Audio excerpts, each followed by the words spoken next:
Hi. Are you nervous? A little bit, yeah. Don't be nervous. It's fine. It's okay. We'll be fine. Oh, well, thanks for coming by. Sure. Appreciate that. So, this is an edition of Runners and Sneakers Getting Coffee with the Highland City Striders.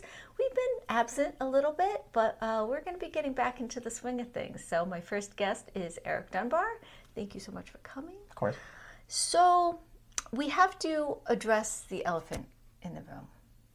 There's an elephant? There is a very large elephant. Yes. So, maybe the first time I met you, actually, you had mentioned you actually don't drink coffee. No.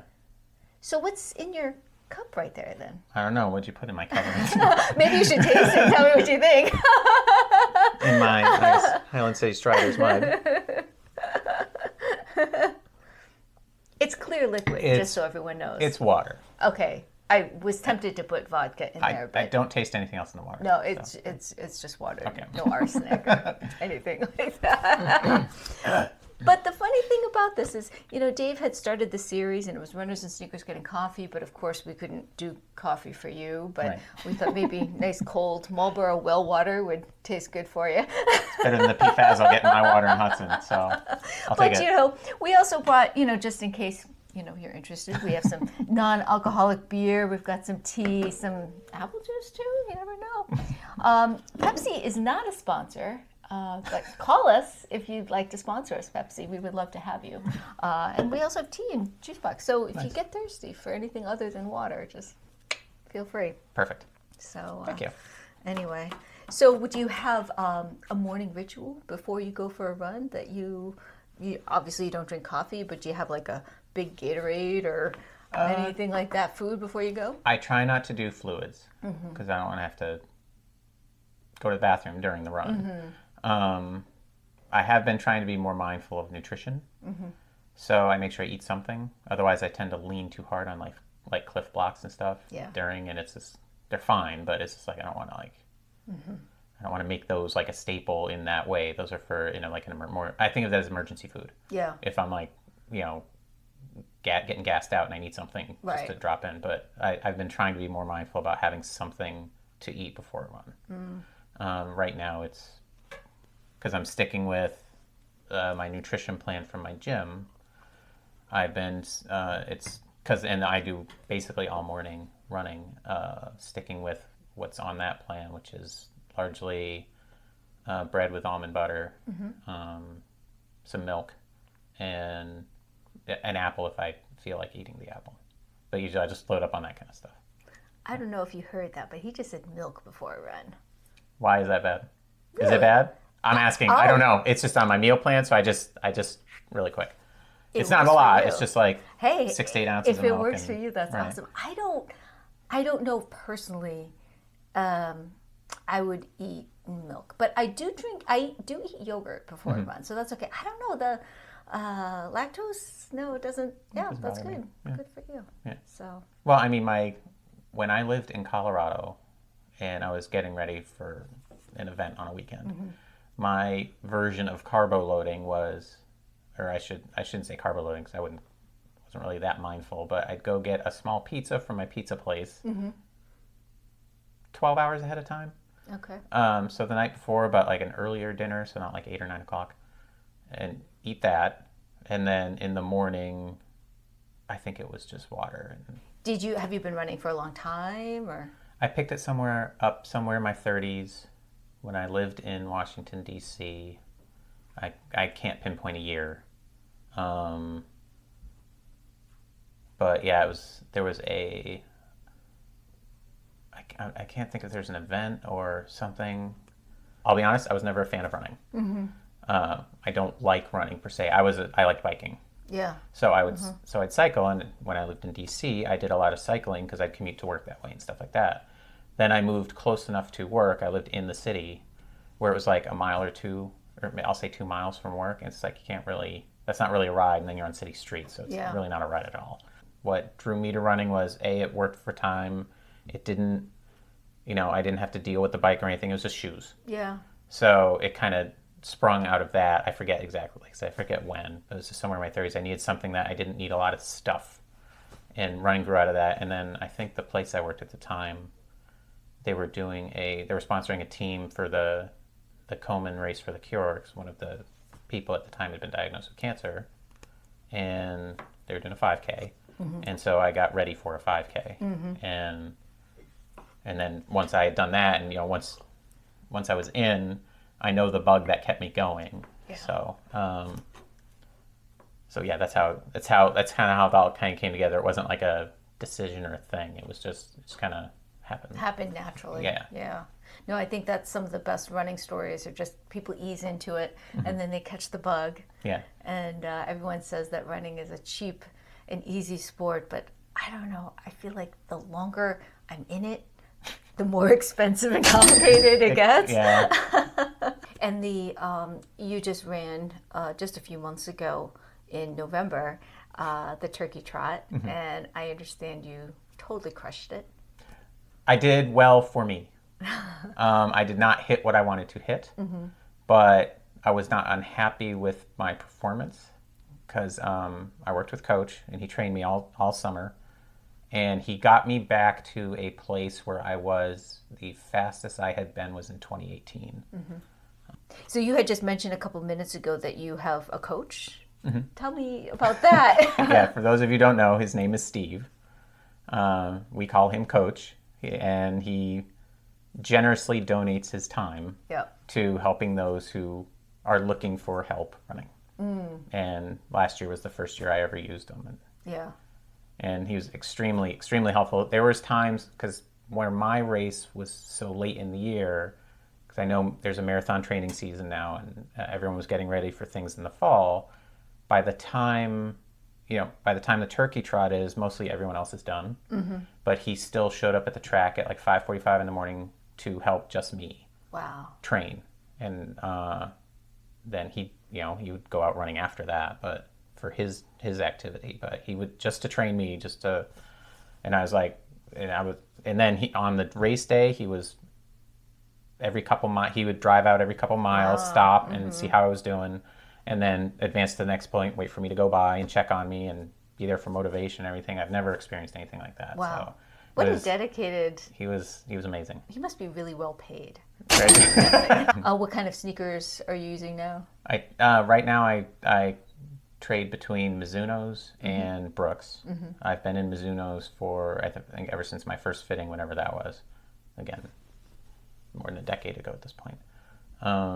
And then Brooks, because a lot of people in the club wear Brooks. They know a lot about them, so I got fitted for those as well, just to try something else. Yeah. And they're working out pretty well too. Oh, that's good. I'm still more of a Mizuno person, but I'm willing. I'm kind of brand agnostic to some degree. So if something else came along that worked well, I'd probably try that too.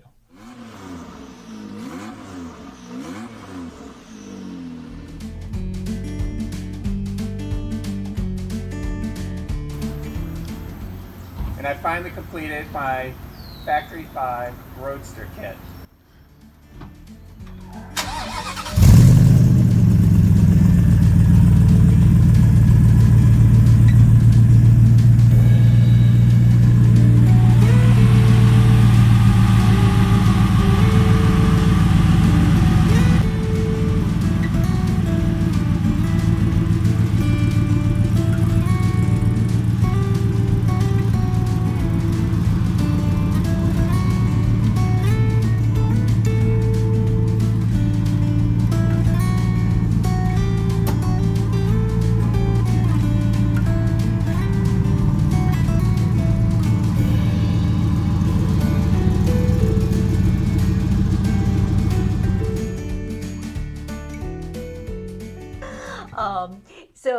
So we covered some sneakers. Do you have any other gear or must-have gear or anything that you really like? No, actually, it's funny. I didn't really get heavy into any gear until I joined the club. Up until then, I ran just with my phone with an app on it, and just the function of any clothing at that point was how cold it is out or warm, and needing a place to put the phone. Right. Because I'm not going to hold it, and I don't want it kind of like dangling off of me. So it's like finding something so it holds it still. So that was really it. And then it's only since I joined the club where now I have a watch, and so I have a GPS tracking, a Garmin tracking me, and just for some muscle strains and stuff. I wear like some compression wear on my legs and on my feet.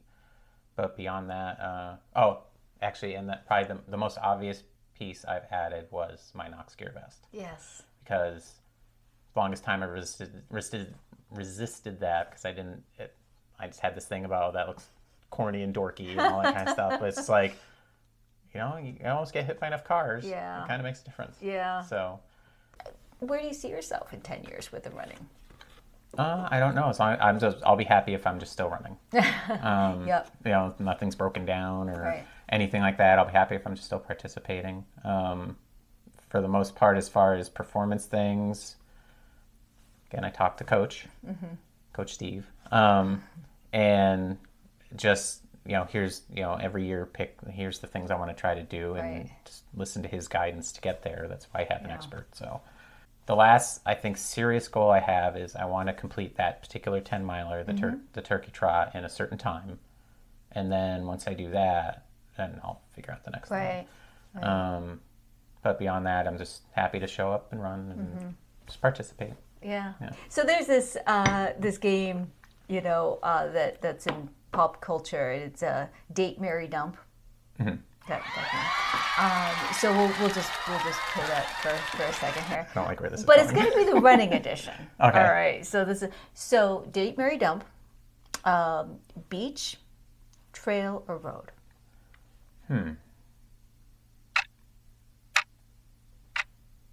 Mary Road. Because that's what I know. Could see dating mountains and dumping a beach. Oh. Yeah. Okay. Now, why would you dump a beach? I mean, ocean views, water views, sand. It's like mountains better. Yeah. Yeah. Well, I mean, I lived in Colorado for a while, and it got under my skin. So. Yeah. Yeah. I like the only thing that terrifies me about running on a mountain is when you're going down. Yes. And stumbling because I'm a klutz. Yeah. And once you start tumbling, depending on where you are, you may not stop for a while. Yeah. All right. So Date, Marry, Dump. 5K, 10K, half marathon. And I'll just throw marathon in, even though there's 4 options. Because I haven't done a half or a full yet, really. I think 5K is always going to be... I thought about that question a lot. Yeah. And I kind of somewhere land between 5K and 10K. So if I was going to have to lean, because my starting was 5Ks, which I'm sure for most people it is, but I'd have to marry a 5K.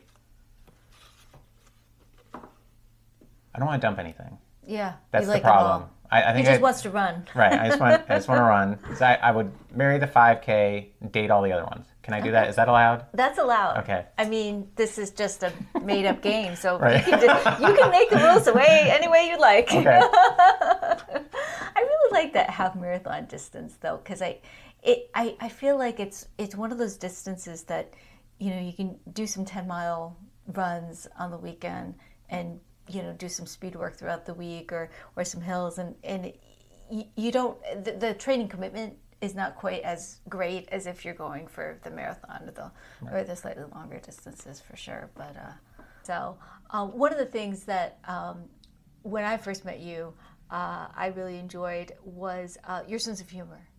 So tell me a little bit about what made you want to do some of the quirky things that you're well known for in the club. I'm going to assume... And that's meant in the nicest of ways.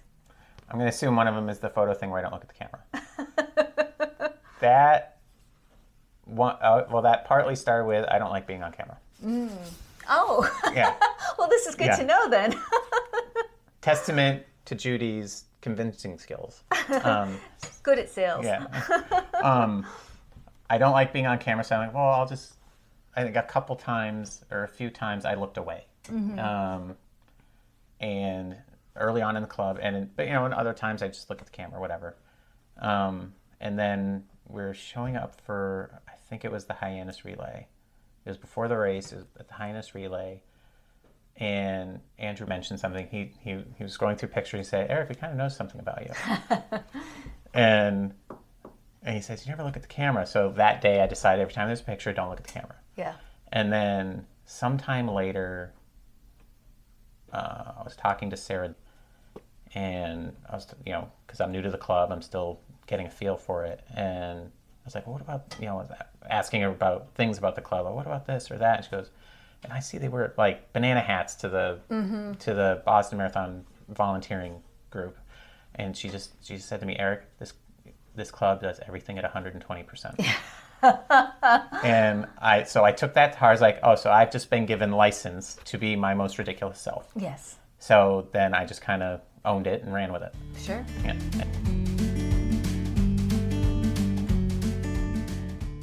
Hey, Eric. Hi. How are you? Cold. How are you? Yeah, I'm good. What do you have in here?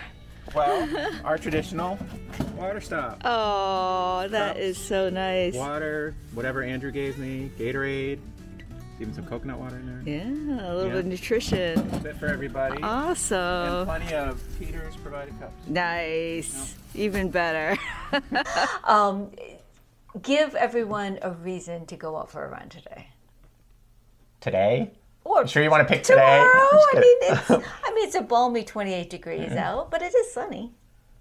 Well, it is nice once you get out there and you're warmed up, and Right? there's something I always try to hit with my runs is like kind of getting into like this place where it's like I'm warmed up and like not just the muscles but like temperature and stuff. Yeah. Like everything's just kind of like settled in Yeah. and you kind of go in what I call cruise control. Sure. Things are just kind of humming along.